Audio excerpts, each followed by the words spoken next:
Well, first of all, happy to see you all in good health. I would have been much happier to be there with you in person in the beautiful city of Ljubljana, which is a neighboring city to my home country, Italy.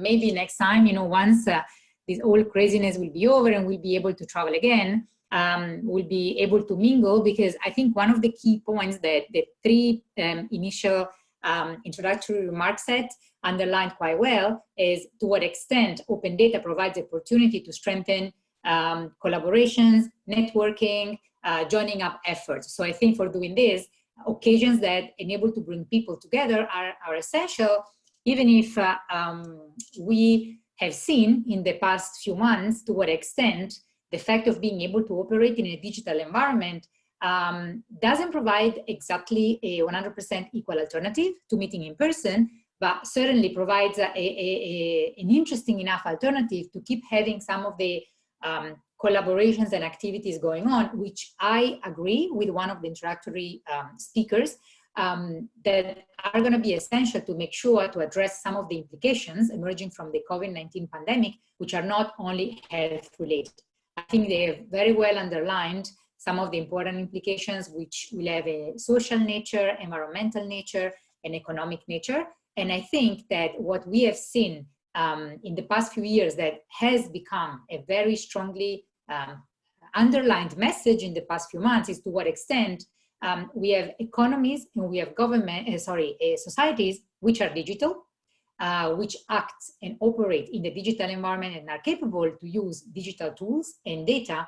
And we as governments need to be able to be up to that speed of action, up to that expectation. So in our view at OECD, when we work on open data, that's at the core of the work that we do on data-driven approaches to make sure that governments operate in the most efficient, strategic, transparent, and innovative possible way, and find strategic, efficient, and innovative ways to interact with the broader ecosystem of individuals, of private sector actors, which right now are of a very different nature, and we speak of large corporations as much as how many startups that are very interesting partners for governments, as well as they are better engaged with the social actors.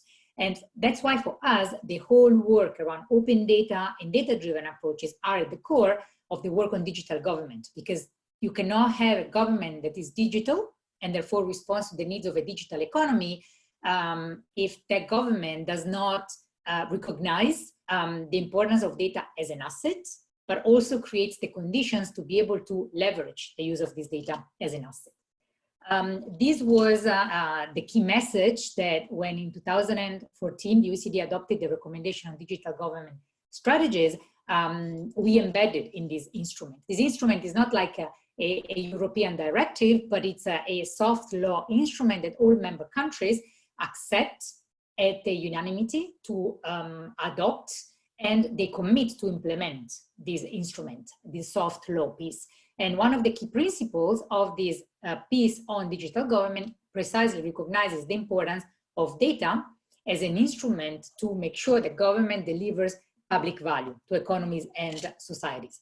And it's since then that we've started working with governments to understand what does it mean designing open data policies that then get translated into initiatives, programs, projects that give some value to societies and economies. And in that sense, the analytical work that we started doing since 2013 was complemented by measurement work, by quantitative work that resulted into the Open Data Index, which is an index of the OECD on open data, which is called Our Data Index, which stands for Open, Useful, and Reusable Data. What are the key messages that we want to give with this index and with the framework that supports the index is that accessibility, it's essential. Availability, it's essential, but reuse, it's an extremely necessary requirement to be able to produce value. And that's why one of the key messages we always wanted to give from a policy point of view is that it's great to have a nice portal. It's important to increase the availability of the data, but if you don't also take actions that focus on high value data sets and on fostering the reuse of the data by a whole plethora and whole number of actors, then there's no real value that is going to be produced, because without the reuse of the data, sure, we can have value in terms of higher transparency of governments, but certainly we miss out the opportunity to create some of the economic value that can be created through the reuse of open data.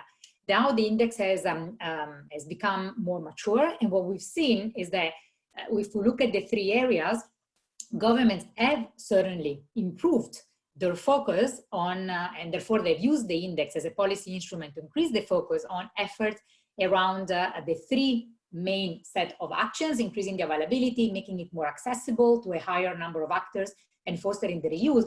However, we see that there is still much work to be done when it comes to working with the ecosystem, collaborating, networking, and joining efforts. And that's why I think that the conversation we are having here today in relation to the role of data as an accelerator of economic value creation and as a tool to provide more opportunities for the economy, I think it's essential. And in that sense, I think we've been the privilege of working with Slovenia in the past few years on open data. The government and the ministry has been very active in all our work on open data, which is essential for us because it's important to understand how we can best help government. And what I really always liked about the approach that Slovenia took was really this focus on the working with somebody else, working with the actors, creating this form of important partnerships and collaborations through hackathon events, through focusing on the reuse. So I think it's something that we really noticed as a flavor that makes Slovenia be part of the group of countries that are a bit more forward-looking and at the cutting edge when they, in terms of understanding the value of open data for creating economic value. So I wanted to share with you a little bit what we see happening in other countries that have had equally an important focus on economic value creation. These are countries that, as you see, cover the whole geographical spectrum of the OECD, that has countries spread all over the world. I think Korea has been one of those countries that has placed right from the beginning, and therefore they have the importance of the establishing a governance system, and which means not only forms of coordination bodies, but also focus importance and relevance to create the incentives for reusers in the broad ecosystem to use open data as a platform to foster economic value creation. At a certain point, Korea even made an explicit objective of its policy to avoid or to impede the reuse of data from the public sector when the reuse could be done by actors within the broader economy with the purpose to create economic opportunities for actors within the private sector. In the case of Colombia, a project has been implemented with an eye to the ecosystem to try to support all those entrepreneurs who are not fully knowledgeable or aware or capacitated to actually use open data to provide economic value creation. And the idea was really to help them develop a sustainable business model that could enable them to make most of the use of open data to actually produce results, produce services, and produce new applications. In the case of Sweden, very interesting, the initiative Act for Sweden that emerged originally as an initiative aimed to organize hackathon events under the driving responsibility of the main government, the main ministry responsible for open data, became an initiative and more than anything a platform to engage communities and to engage different partners, particularly in the tech sector of Sweden, to make sure that this hackathon initiative was not just a one-off initiative undertaken by the government once a year, but could be seen as an accelerator of this type of partnerships between the public sector and the private sector, could push the opening up of data from the public sector. So there could be like a very positive interaction between the demand and the offer of the data, and could actually foster innovation. Innovation not only within the economy, but innovation also within the public sector.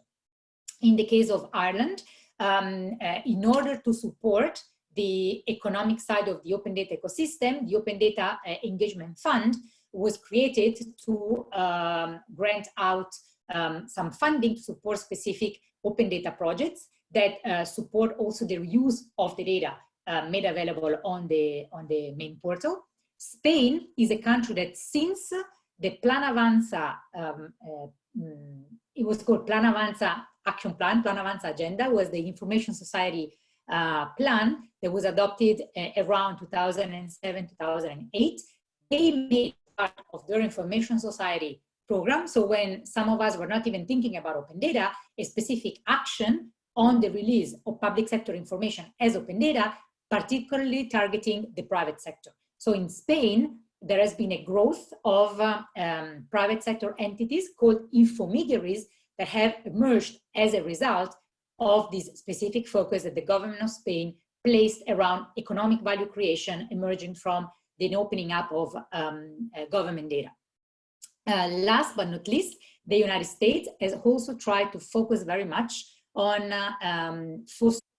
the use of open data to create new forms of engagements, to create also to involve, to engage citizens as part of the solution. So the whole idea of how open data can help crowdsourcing ideas to come up with specific results that the government alone could not be producing. And that has been really helpful in coming up with very innovative ideas and concepts around, for instance, software in the scientific domain, and also that has led to the identification of innovative technological solutions that have helped back governments in making their job better. So I think these examples are all very much in line with what we are seeing in the past couple of months in relation to open data being a vector of better communication with our societies, of better design and delivery of public services,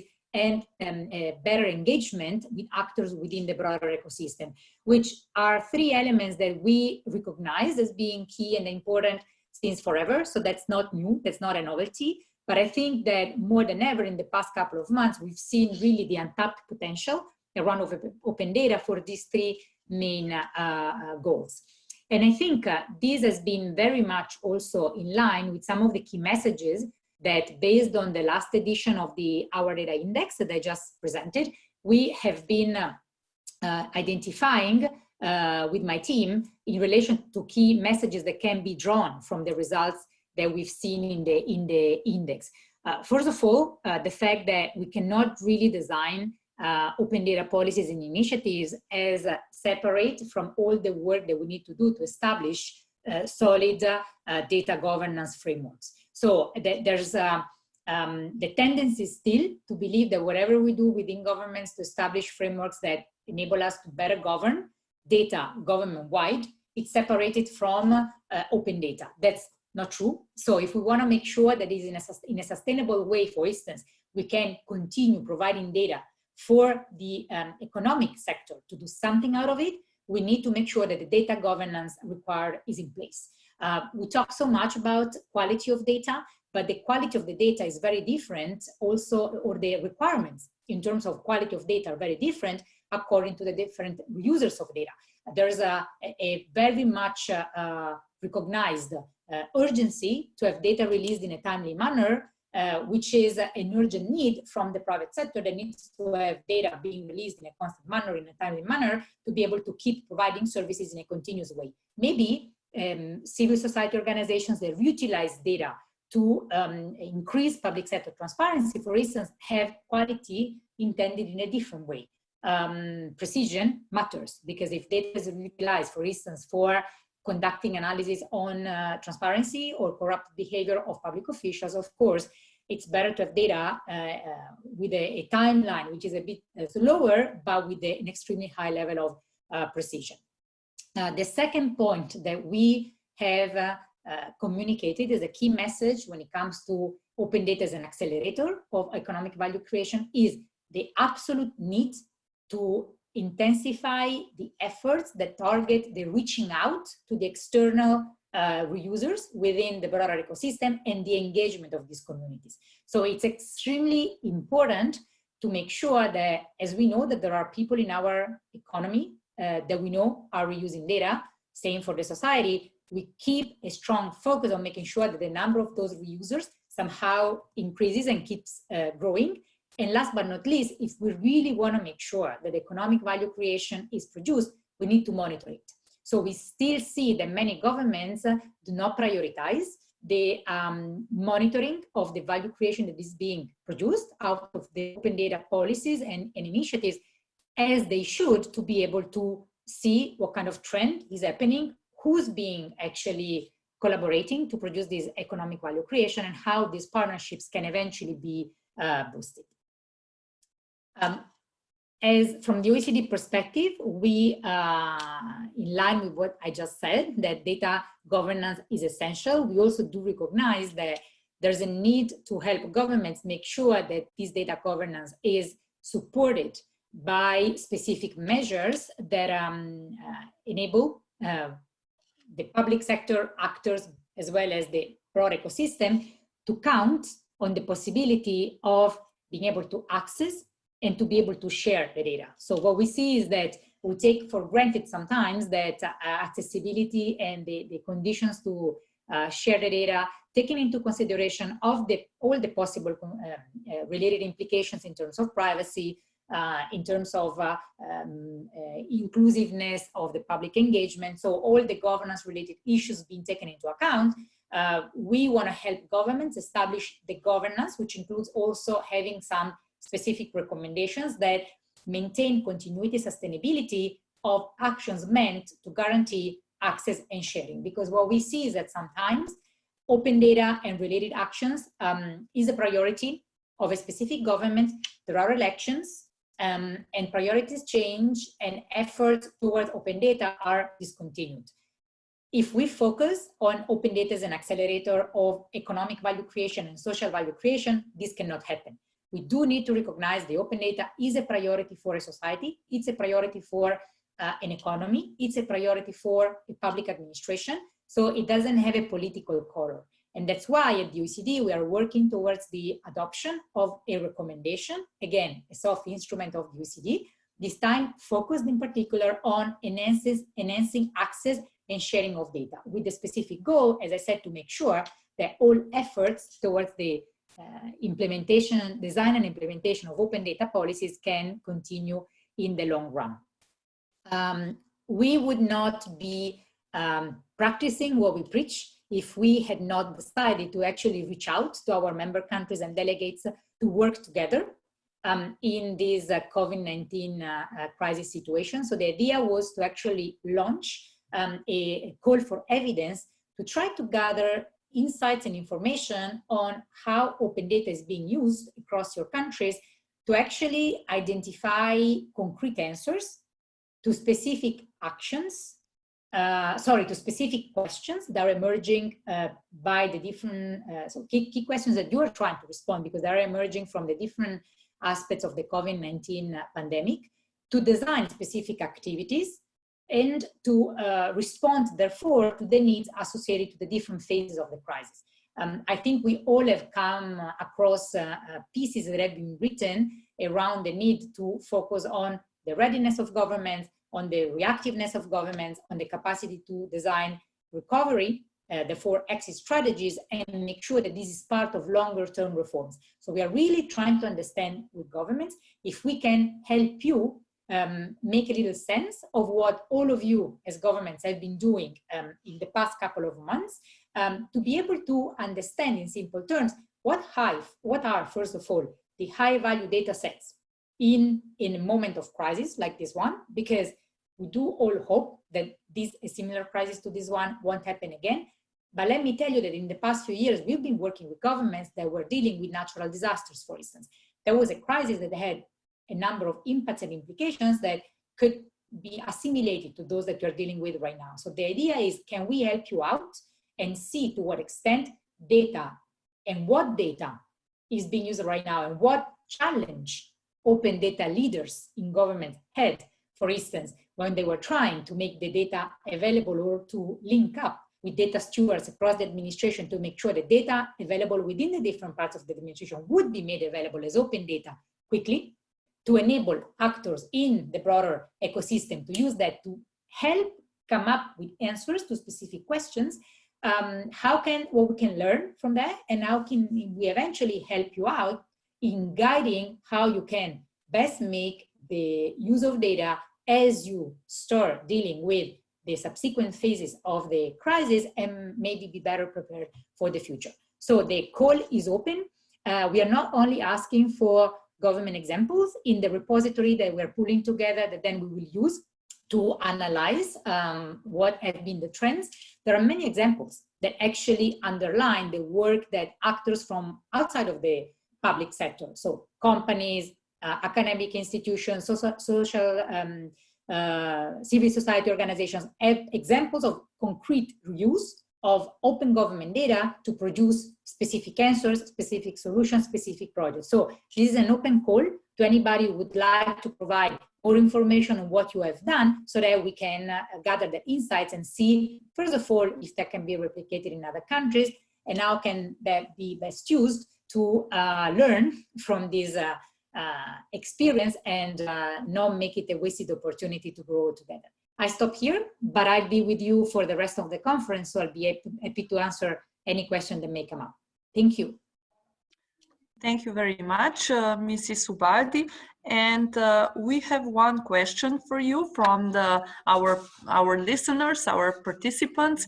So I would like to pass the question to you, and maybe if you can be so kind and give us the answer immediately. So what kind of measures would you recommend as best in order to increase the use of open data, like in case financial support?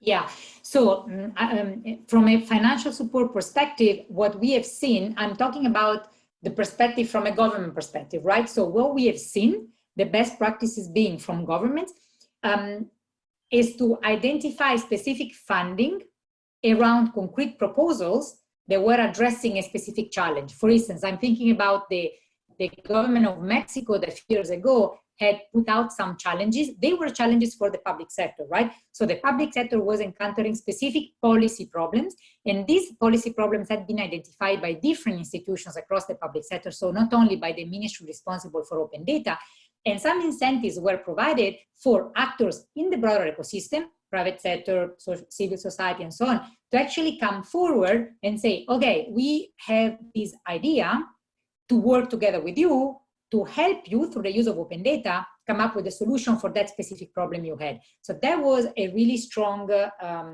financial mechanism to actually engage the ecosystem. A couple of examples I gave, like the Irish Fund, it's a very constant and regular way to provide consistent financing. And in the case of Portugal has been financing projects that are meant, so financing projects undertaken by the broad ecosystem, not by the public sector, with the specific goal of pushing forward some strategic orientations of the government. And at a certain point, the main strategic orientation was to accelerate the adoption of open data approaches. So the specific funding was going towards towards project proposals and ideas that had a component of open data inside. So I think the best way to produce financing is, or provide financing, is always to make sure that the financing somehow also helps the government, either because you want to see a growth in the awareness and in the reuse of the open data by a certain group, or because you want to incentivize the use of open data towards the solution of specific problems. And I think that the current situation provides a wealth of opportunities to identify problems, questions, or needs that can be better responded together with working together with the private sector. Just one last point in my answer. For instance, Portugal is trying to see how to utilize better partnerships with the private sector in using open data to use the touristic industry over the summer. Because as we know, the economic impact on the touristic industry of Portugal, like many other countries, can be high over the summer. So they're trying to see how to support this reuse of open data to address that specific problem. So my answer is associate the funding with specific goals that you have as public sector. Thank you very much for this answer. And we have one more question for you. Your presentation was very interesting and also a bit provocative, and it's very nice to have so much participants sending us questions. So what is the GDPR role in structuring the open data? If you can maybe give a short comment on this one. GDPR role? Yeah. The GDPR, okay. Well, I think that the GDPR has been, well, for all European countries, it's the GDPR and it's the directives that provide a regulatory environment that is very different from other countries around the world. So I think the GDPR has, there are very controversial responses to this question, because I think on one side, the GDPR has definitely made all governments aware of some side implications concerning some key basic principles around privacy, for instance, of data, which are essential and which are extremely important, because I don't think that when governments, not all governments embracing open data had a flag high in a strong awareness around those specific aspects, which are essential. But at the same time, many governments have felt that the GDPR was actually limiting their efforts when it was coming to opening up open data. I don't think that the GDPR is limiting open data policies. The GDPR implies a more structured approach towards having national data strategies, okay? So I think that's the point, is that the GDPR has pushed and has accelerated for the relevance for governments to have a more structured and strategic approach towards specific data-related initiatives, either them being within the public sector, so for data not being opened up but being shared inside, or in relation to open data policy. So maybe the GDPR is slowing us a little bit in the short term, but I think in the longer term, it's simply helping governments to be a little bit more structured and in depth in dealing with all the governance issues related to data. Thank you very much, Mrs. Ubaldi.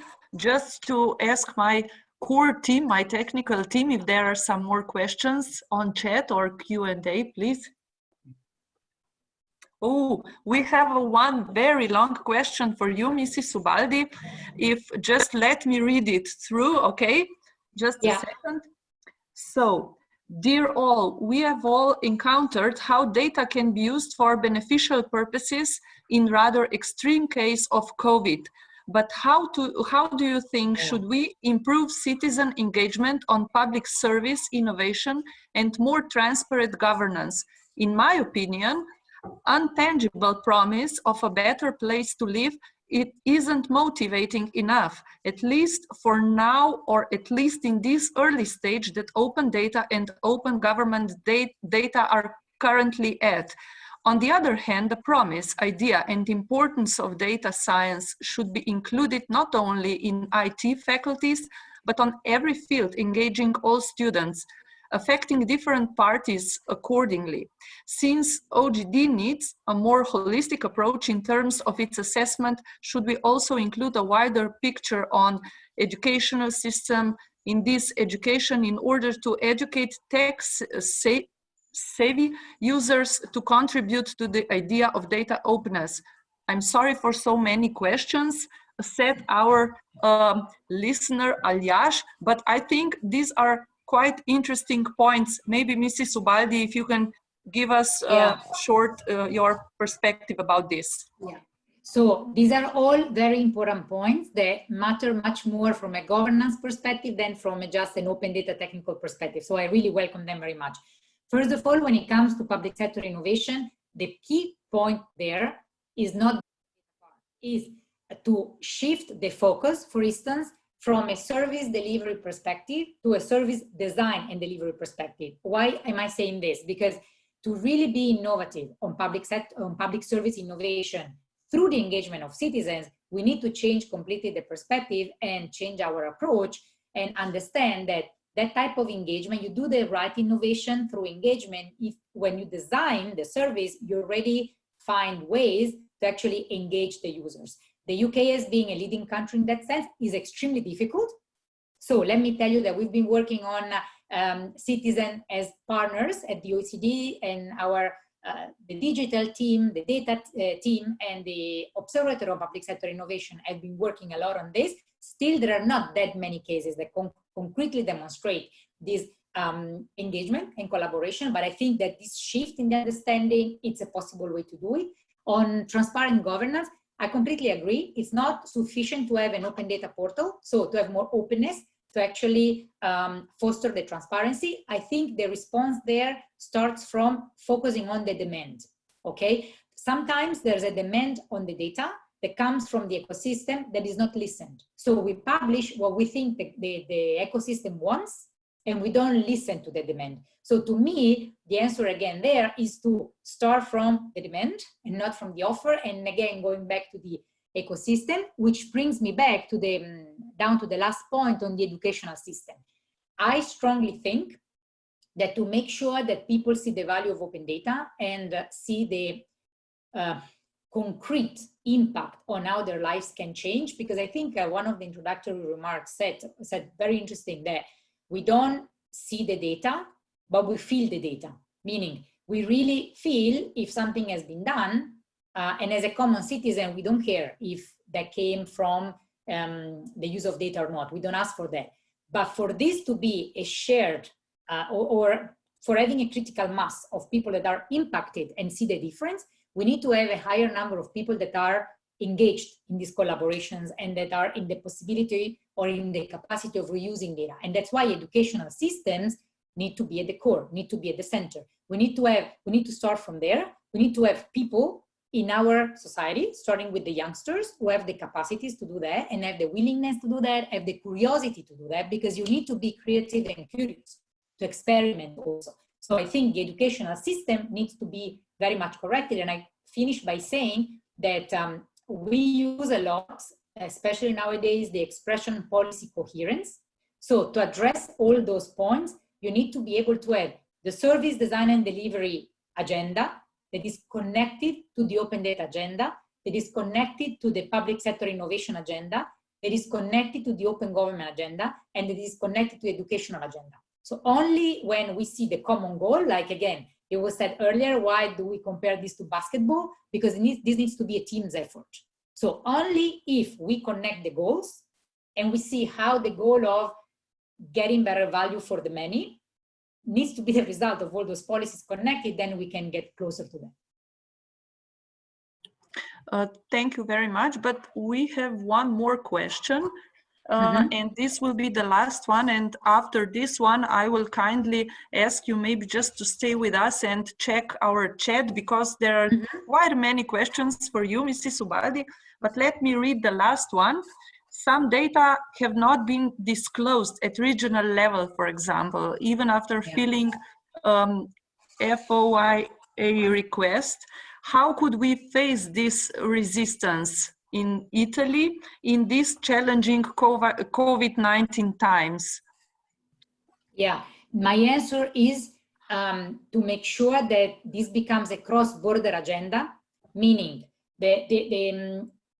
I have to say, unfortunately, when we talk about cross-border data flow, still the focus is very much on the technical side of it. It's not on recognizing the importance of that. So governments, and that's the work we're trying to do with our member countries and the responsible people, is for having the governments accept that specific data sets need to be released, need to be made available as open data, and this becomes like a necessity, especially in situations like this one. And especially at the regional level, I'm talking about Europe, but for Latin America is the same. So there are regions that need, so it's at the top level is the political leadership that needs to understand that there's no yes or no. It's a must. The specific data sets across the borders as a concept need to be made available for being able to join efforts and for citizens to be, yes, to compare things and to see how trends are going on in different countries. Thank you very much for now, but as I said, I would really prefer if you would be so kind and check our chat box. We will try to give you some questions and to receive some questions maybe later, but for now, really, thank you, Mrs. Ubaldi.